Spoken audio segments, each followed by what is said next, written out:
So I'm going to show you a little bit about teaching shooting, how we teach shooting, and using this basketball. Shooting the basketball, I'm going to give you a 1, 2, 3 method. So getting to number 1 involves this: catching the ball, finding the seams, and catching the ball on 2 feet. That is the number 1. The first thing that you do: catch it with 2 hands, catch it with 2 feet, and be balanced. When you're being passed the ball's in the air, you're in the air. You catch the ball in the air and immediately began to try and find these seams. That's the number 1 position. When you pass the ball, you seam the ball up to make sure that the shooter gets the ball with a great rotation on it. So here's how it works.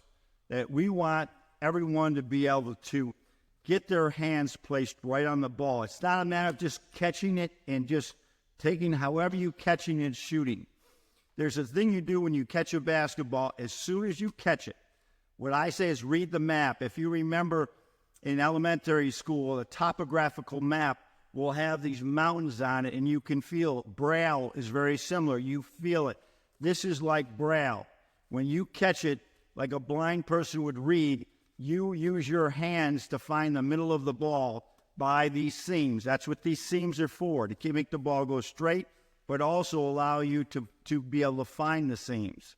So as soon as you catch a basketball, and if it's an easy pass, you're catching it, and you're immediately putting the ball where you have your palm on the ball, 2 fingers in the middle, thumb is like a J, and you're finding the middle of the ball while your other hand finds the other side.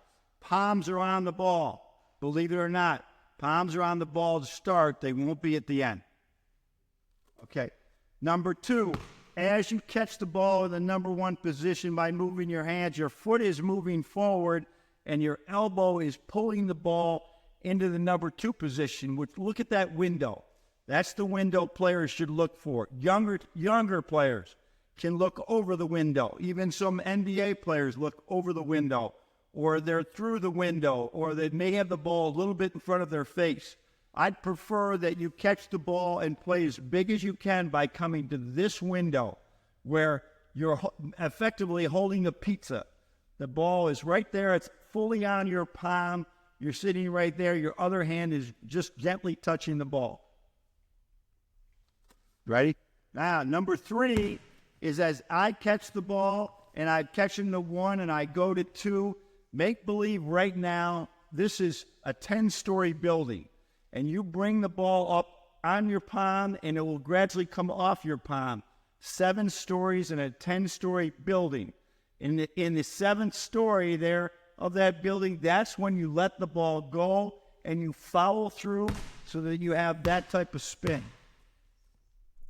So the 1, 2, 3 method, again, is you see when you end up catching the ball, you're on the hop, you immediately moving the ball up with your foot at the same time to establish your window to hold the ball, and then you're going to come in and follow through so that you have that straight spin on the ball. Here we go again. So it's 1, it's 2, and it's 3.